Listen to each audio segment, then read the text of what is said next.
నిర్గమకాండము 1-22 వరకు వాక్య ధ్యానము.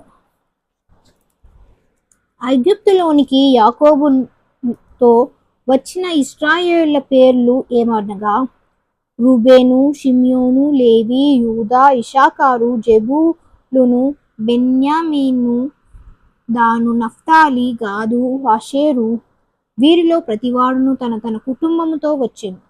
యాకోబు గర్భమున పుట్టిన వారందరూ 70 మంది.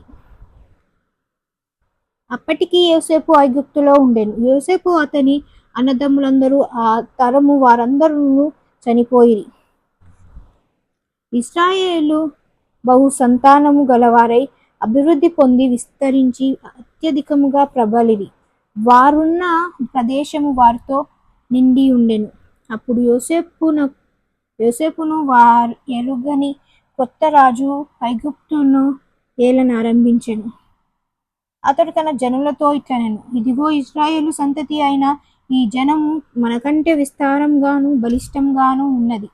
వారు విస్తరింపకుండునట్లు మనము వారి ఎడల యుక్తిగా జరిగించుదుము రండి.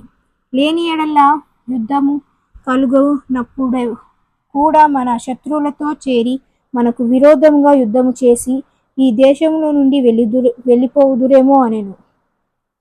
కాబట్టి వారి మీద పెట్టిన భారముల్లో వారిని శ్రమపెట్టుటకు వెట్టి పనులు చేయించుచు అధికారులను వారి మీద నియమింపగా వారు ఫరో కొరకు ధాన్యాదులను నిల్వజేయు షితోము,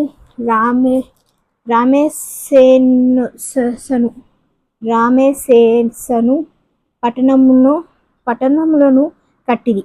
అయినను ఐగుప్తీయులు వారిని శ్రమ పెట్టిన కొలది వారు విస్తరించి ప్రబలిరి కనుక వారు ఇశ్రాయేలు ఎడల అసూయపడిరి. ఇశ్రాయేలు చేత ఐగుప్తులు కఠినంగా సేవ చేయించుకొనిరి. వారు ఇశ్రాయేలు చేత చేయించుకొనిన ప్రతి పనియు కఠినంగా ఉండెను. వారు జిగటమట్టి పనిలోను ఇటుకల పనిలోను పొలములో చేయు ప్రతి పనిలోను కఠిన సేవ చేయించి వారి ప్రాణములను విసికించిరి. మరియు ఐగుప్తు రాజు షిఫ్రాపూయా అను హెబ్రీయుల మంత్రసానులతో మాట్లాడి, మీరు హెబ్రీ స్త్రీలకు మంత్రసాని పని చేయించు వారిని కర్నూపు పీటల మీద చూచినప్పుడు మగవాడైన ఎడల వాని చంపుడి, ఆడదానైన ఎడల దాని బ్రతుకునీయుడని వారితో చెప్పెను.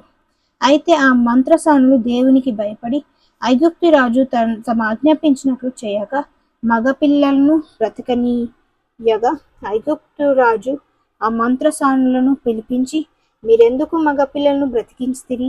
ఈ పని ఎలా చేస్తిరని అని అడిగాను. అందుకు ఆ మంత్రసాలు, హెబ్రీ స్త్రీలు ఐగుప్తు స్త్రీల వంటి వారు కాదు, వారు చురుకైన వారు. మంత్రసాని వారి యొద్దకు వెళ్ళక మునిపే వారు ప్రసవించి యుందురని ఫరోతో చెప్పిరి. దేవుడు ఆ మంత్రసానులకు మేలు చేసెను. ఆ జనము విస్తరించి మిక్కిలి ప్రబలెను. ఆ మంత్రసానులు దేవునికి భయపడినందున ఆయన వారికి వంశాభివృద్ధి కలుగజేసెను. అయితే ఫరో హెబ్రీయుల్లో పుట్టిన ప్రతి కుమారుని నదిలో పారవేయుడి, ప్రతి కుమార్తెను బ్రతకనీయుడని తన జనులందరికీ ఆజ్ఞాపించెను.